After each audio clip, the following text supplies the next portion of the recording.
இடமலம் நேயர்களுக்கு வணக்கம். நான் உங்க பரத் பேசிட்டு இருக்கேன். திமுக ஆட்சிக்கு வந்த இந்த 4 வருஷத்துல நாங்க மக்களுக்காக பல விஷயம் சாதிச்சிருக்கோம் அப்படின்னு சொல்றாங்க. ஆனா உண்மைக்குமே அவங்க மக்கள சோதிக்கிறாங்கன்ற விஷயம் அவங்களுக்கு தெரிய மாட்டேங்குது.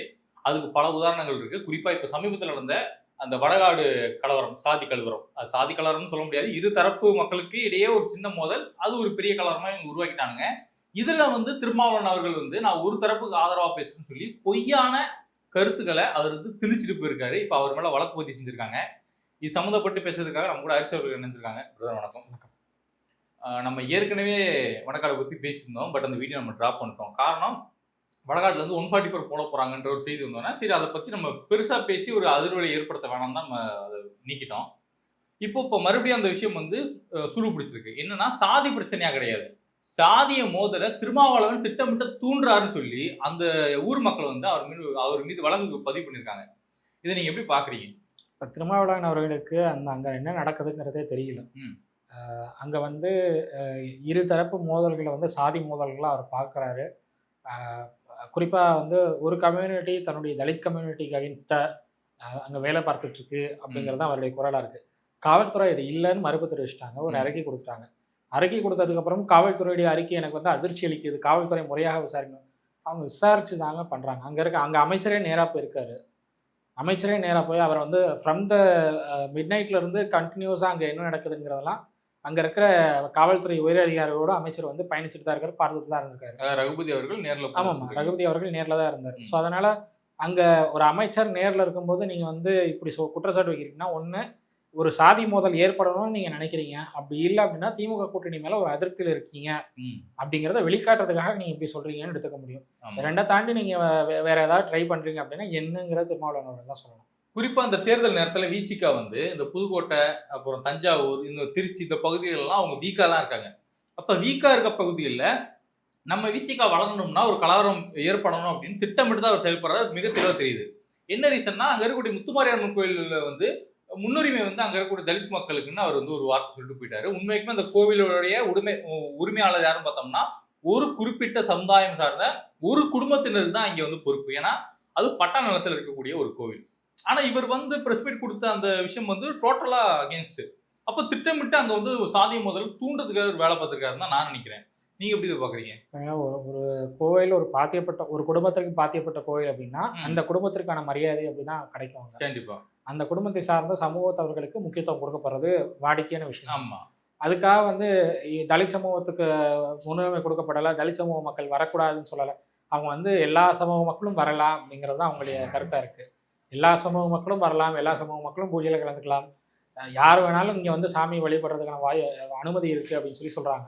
அப்போ அங்கே தலித் சமூகங்களுடைய உரிமைகள் பறிக்கப்படலாம். அங்கே தலித் சமூக மக்கள் எல்லா விதமான உரிமைகளும் பெற்றிருக்காங்கன்னு தான் பார்க்க முடியுது. திருமாவளவன் அவர்கள் சாதி கலவரத்தை ஏற்படுத்தணும், அதனால நம்ம கட்சி வளரணும்னு நினைக்கிறாருன்னா அது வளராது. ஏன்னா உங்களுக்கு சாதி கலவரத்தை தூண்டுறீங்க அப்படின்னா தூண்டினது யாரும் தான் பார்ப்பாங்களே தவிர எதுக்காக அந்த சாதி கலவரம் வந்துச்சுன்னு யாருமே யோசிக்க மாட்டாங்க. சாதி கலவரத்தை யார் தூண்டுறாங்க, இதுக்கு காரணம் யாருங்கிறத எல்லாம் புரிஞ்சுக்கிறாங்க, மக்கள் புரிஞ்சுக்கிறாங்க அப்படின்னா அந்த இடத்துல வீக் ஆகிடும், இன்னும் வீக் ஆகும் அவங்களுக்கு. ஸோ அதனால திருமாவளவன் கொஞ்சம் யோசிச்சு பேசணும் அப்படின்னு தான் நான் சொல்லுவேன். காவல்துறையும் அமைச்சர் தரப்புல இருந்தும் தெளிவான விளக்கம் கொடுத்துட்டாங்க. அமைச்சர் நேர்லேயே போய் பார்த்துருக்காரு, அங்கே என்ன நடந்திருக்குன்னு பேசியிருக்காரு. 2 சமூகத்தை சேர்ந்த தரப்பினரும் பேசியிருக்காங்க. ஸோ அப்போ 2 சமூக தரப்புலையும் அவங்களுடைய விளக்கங்கள் கொடுத்துருக்காங்க. இதில் விசிக நிர்வாகி ஒருத்தர் மட்டுமே தவறான கருத்துக்களை தொடர்ந்து பரப்பிட்டு இருக்கிறத பார்க்க முடியுது. ஸோ அப்போது விசிக நிர்வாகிகள் ஏன் இந்த மாதிரி கருத்துக்களை பரப்புறாங்க அப்படிங்கிறதெல்லாம் விசாரிக்கிறாங்க காவல்துறை. ஸோ விசாரணையில் விசிக தேவையில்லாத பிரச்சனைகள் இழுக்கிறது தான் நான் பார்க்குறேன். இது வடகாடு மட்டும் இல்லை, தமிழ்நாட்டில் எங்கே பார்த்தாலும் விசிக இந்த மாதிரியான பிரச்சனைகள் இழுக்கத்தான் செய்யுது.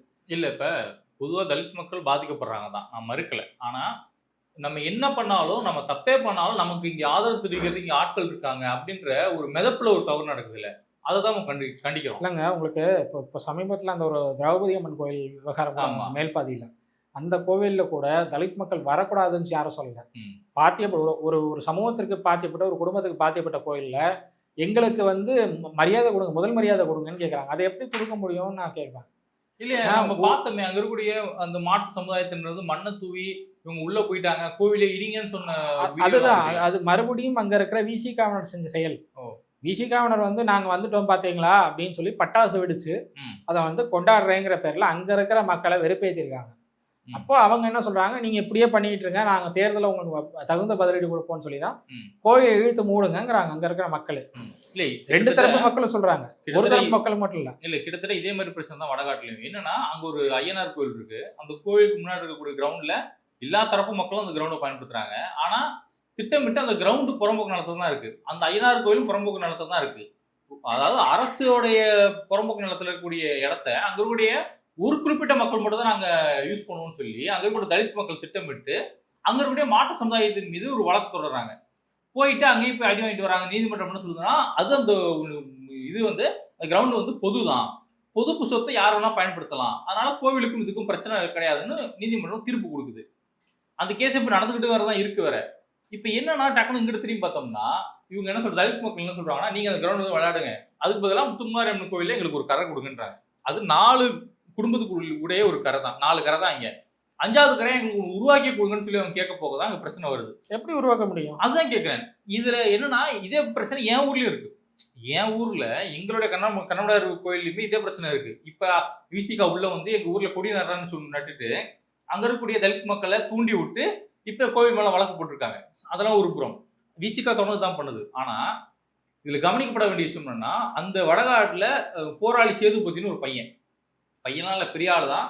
அவரு திட்டமிட்டு என்ன பண்றாரு, அந்த கோவில்ல பூட்டு போடுங்க, கோவில்ல வந்து இழுத்து மூடுங்க, கோவிலுக்கு சீல் வைங்கன்ட்டு தொடர்ந்து அவரோட சமூக வலைதளங்களை இதான் பரப்பிட்டு இருக்காரு.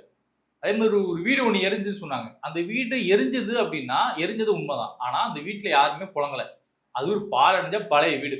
அதை இந்த தரப்பு தான் எரிச்சாங்கன்னு சொல்ற ஒரு தரப்பு சொல்றாங்கல்ல, அதுக்கான ஆதாரமும் கிடையாது. அதை யார் எரிச்சு விட்டா, யார் அதை தூண்டி விட்டாங்கிறதுக்கான இன்னவரை எவிடன்ஸ் இன்னொரு கிடைக்கவே இல்லை. இதுல இன்னொரு கவனிக்கப்பட வேண்டிய விஷயம் என்னன்னா, தனபால்னு சொல்லி ஒரு ஒரு அதிகாரி ஒருத்தர், காவல்துறை அதிகாரி. அவரு பொன்னமராவதி கலவரம் நடந்தது இல்ல, அந்த கலவரம் நடக்கும்போது அவர் அங்க இன்ஸ்பெக்டரா இருந்திருக்காரு. இப்ப இங்க வந்தோடனே இங்க இது பிரச்சனை. அப்போ அவர் தான் திட்டமிட்டு இந்த பிரச்சனையை தூண்டுறாங்கன்னு சொல்லி அந்த ஊர் மக்கள் நம்ம கிட்ட சொல்றாங்க. அந்த ஊர் மக்கள் சொன்ன நம்ம கிட்ட வீடியோ இருக்கு, ஆடியோ இருக்கு, எல்லாமே நம்ம கிட்ட இருக்கு. இன்னைக்கு அந்த தனபாலை வந்து வேற ஒரு பிரிவுக்கு வந்து காவல்துறை மாத்திருக்காங்க. அங்க இருக்கக்கூடிய ஒரு பெண் ஆய்வாளரை அந்த காவல் நிலையத்தை பார்த்து சொல்லி, இந்த ஊரை பார்த்துக்க சொல்லி இது அரசு வந்து உத்தரவு கொடுத்துருக்கு. அப்ப என்னன்னா திட்டமிட்டு இங்க ஒரு லாபி நடக்குது. அரசாங்கத்துக்குள்ளேயும் சரி, காவல்துறை அதிகாரிகள்லயுமே சரி, மக்களுக்காக வேலை பார்க்கணும் அப்படிங்கிறத தாண்டி தான் சமுதாயத்துக்காக வேலை பார்க்கணும் இங்க ஒரு கூட்டம் இயங்குது. ஆனா இங்க என்னன்னா சமூக வலைதளங்களை உட்காந்துக்கிட்டு அங்க இருக்கக்கூடிய பெரும்பான்மை மக்கள், முத்திரையர் மக்கள் வந்து தலித் மக்களை ஒடுக்குறாங்க. முத்திரையர் மக்கள் பயன்படுத்தக்கூடிய எந்த கோவில்லையுமே ஒரு தலித் மக்களை நீ உள்ள போகக்கூடாதுன்னு சொன்னதே கிடையாது. இதுவரை சொன்னது கிடையாது. அதுக்கான ஆதாரம் இதுவரை கிடையவே கிடையாது. இதுவரை ஏன் முத்துமாரியம்மன் கோயில்ல கூட பாருங்க, தலித் மக்கள் உள்ள போகலாம், உட்காரலாம், தூங்கலாம், என்ன வேணாலும் பண்ணலாம். ஆனா கோவிலின் உரிமை அப்படிங்கிறது தனிப்பட்ட. ஏன்னா அந்த ஐயனார் கோவில் தான் புறம்போக்கு நிலத்துல இருக்கு. முத்துமாரியம்மன் கோவில் ஒரு தரப்பினுடைய பட்டா இடத்துல இருக்கு. அது ஒரு குடும்பத்துக்கு பாத்தியப்பட்ட கோவில். அப்படி இருக்கும்போது எப்படி அவங்க கரை கேட்க முடியும்? அதான் நம்ம கேள்வி. அப்போ அதை வச்சு பிளாக்மெயில் பண்றது, ஊருக்குள்ள அதை பண்ணோம். ஏன்னா இன்ஃபேக்ட் அந்த ஊர் மக்கள் கொஞ்சம் அமைதியா இருந்ததுனால தான் கலவரம் பெருசு ஆகலை. இல்லை, இப்போ இது எங்கே போய் முடியும் அப்படின்னா, நீதிமன்றத்துக்கு விசிகா தரப்பு இதை எடுத்துகிட்டு போவாங்க. நீதிமன்றம் என்ன பண்ணுவாங்கன்னா, யாருக்குமே முதல் மரியாதை கிடையாது அப்படிங்கிற ஒரு இடத்துக்கு நகர்த்திடுவாங்க. அப்படி நகர்த்தினா 2 சமூகத்திற்கும் பிரச்சனைலாம் முடிஞ்சிடும் அப்படிங்கிறது நீதிமன்றத்துடைய பார்வையாக இருக்கும். அப்போ நாங்கள் ஜெயிச்சிட்டோம் அப்படிங்கிற இடத்துக்கு விசிகா வருவாங்க. இதுதான் தொடர்ச்சியாக எல்லா இடத்துலையும் விசிகா பண்ணிட்டு இருக்காங்க. ஸோ இது வந்து இதனால தலித் மக்களுக்கு என்ன லாபம்னா ஒரு லாபமும் கிடையாது. ஆனால் விசிகா வளர்ச்சிக்கு இது லாபமாக இருக்கும் அப்படின்னா இருக்கிறதுக்கான பாசிபிலிட்டி இருக்குது. ஏன்னா விசிகா நாங்கள் வந்து போராடிட்டோம், நாங்கள் ஜெயிச்சிட்டோம் அப்படின்னு அவங்க பேசி மக்களை வந்து அவங்களுக்கு ஃபேவராக மாற்றிக்கிறதுக்கான பாசிபிலிட்டி இருக்குது. ஸோ அதுக்காக தங்களுடைய சுயநல அரசியலுக்காக பயன்படுத்திக்கிறாங்கன்னு தான் நான் பார்க்குறேன். கண்டிப்பா. இப்போ பிரச்சனை எங்க தெரியுமா ஆரம்பிக்குது? அந்த ஊர்ல இருக்க ஒரு ஒயின் ஷாப்ல தான் ஆரம்பிக்குது. ஒயின் ஷாப்பை மூட சொல்லி அங்க இருக்கக்கூடிய எல்லா தரப்பு மக்களுமே போராட்டாங்க. இன்ஃபேக்ட் அந்த ஊர் மக்கள், பெண்கள், சாதி மதம் பார்க்காம அங்க இருக்கக்கூடிய பெண்கள் அங்க இருக்கக்கூடிய ஒயின் ஷாப்பை அடிச்சு நொறுக்குனாங்க. இந்த விஷயம்லாம் இப்போ திமுக பீரியட் நடந்தது, போன வருஷத்தெல்லாம் நடந்தது. அப்போ திமுக மது